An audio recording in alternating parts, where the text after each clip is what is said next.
नमस्कार, आप देख रहे हैं एक न्यूज 24 और मैं हूं स्वाति आपके साथ। कांग्रेस नेता प्रियंका गांधी वाड्रा ने मेडिकल प्रवेश परीक्षा यानी नीट को लेकर केंद्र सरकार पर फिर से बड़ा हमला बोला है। उन्होंने आरोप लगाया है कि नीट परीक्षा की तैयारी के नाम पर छात्रों और उनके परिवारों से लगभग 1.32 लाख करोड़ रुपए खर्च करवाए गए हैं। प्रियंका गांधी ने कहा है कि यह रकम देश के लाखों युवा और उनके माता पिता की मेहनत की कमाई है, जो कोचिंग फीस, रहने और अन्य खर्चों में चली गई। प्रियंका गांधी ने सोशल मीडिया के जरिए अपनी बात रखते हुए कहा कि देश में मेडिकल शिक्षा प्राप्त करना लगातार महंगा होता जा रहा है। उनका कहना है कि नीट परीक्षा की वर्तमान व्यवस्था ने छात्रों पर आर्थिक और मानसिक दोनों तरह का दबाव बढ़ा दिया है। उन्होंने ये भी आरोप लगाया है कि सरकार शिक्षा व्यवस्था को आसान और सुलभ बनाने के बजाय छात्रों को एक ऐसी प्रतियोगिता में धकेल रही है जहां सफलता के लिए महंगी कोचिंग लगभग हर छात्रों के लिए जरूरी बन गई है। कांग्रेस नेता ने कहा कि हर साल लाखों छात्र डॉक्टर बनने का सपना लेकर नीट परीक्षा में शामिल होते हैं। इनमें से बड़ी संख्या में ऐसे परिवारों की होती है जो अपने बच्चों की पढ़ाई के लिए कर्ज तक लेते हैं। कई परिवार अपनी जमा पूंजी खर्च कर देते हैं ताकि उनके बच्चे को अच्छी कोचिंग मिल सके और वो मेडिकल कॉलेज में प्रवेश पा सके। प्रियंका गांधी ने दावा किया है कि नीट की तैयारी में छात्रों द्वारा खर्च की जाने वाली राशि लगातार बढ़ रही है। कोचिंग संस्थानों की फीस, पढ़ाई की सामग्री, परीक्षा शुल्क, यात्रा और रहने के खर्च को जोड़ दिया जाए तो ये बोझ बहुत बड़ा हो जाता है। उन्होंने कहा कि लाखों परिवार इस दबाव को झेल रहे हैं और इसके बावजूद अधिकांश छात्रों को सरकारी मेडिकल कॉलेज में सीट नहीं मिल पाती है।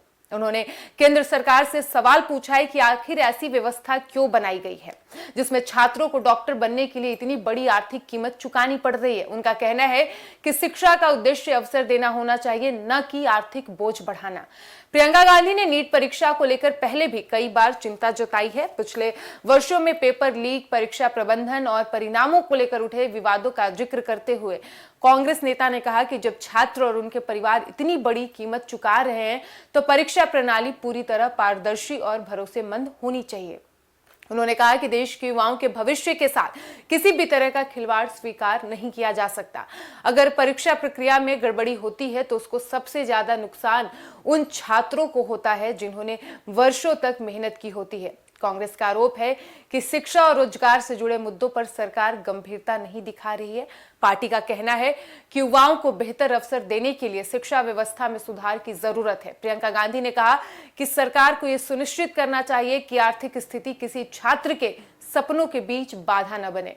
दूसरी ओर केंद्र सरकार और राष्ट्रीय परीक्षा एजेंसी यानी एनटीए का यह कहना है कि नीट जैसी राष्ट्रीय परीक्षा का उद्देश्य पूरे देश में मेडिकल प्रवेश प्रक्रिया को एक समान और पारदर्शी बनाना है। सरकार का तर्क है कि एक ही परीक्षा के माध्यम से छात्रों को समान अवसर मिलता है और अलग अलग राज्यों तथा संस्थानों की प्रवेश प्रक्रियाओं से होने वाली जटिलताएं भी कम होती है।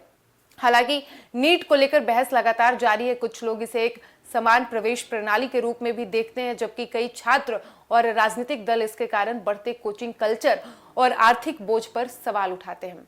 वहीं दूसरी तरफ विशेषज्ञों का मानना है कि मेडिकल सीटों की सीमित संख्या भी इस समस्या की एक सबसे बड़ी वजह है।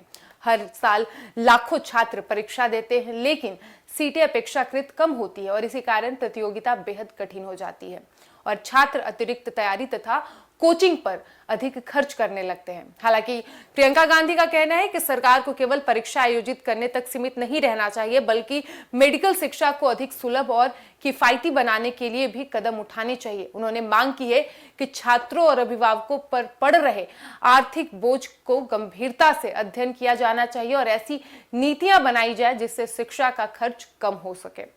फिलहाल इस वक्त की खबर में इतना ही और ऐसे ही तमाम खबरों के लिए बने रहिए हमारे साथ और देखते रहिए एक न्यूज़ 24।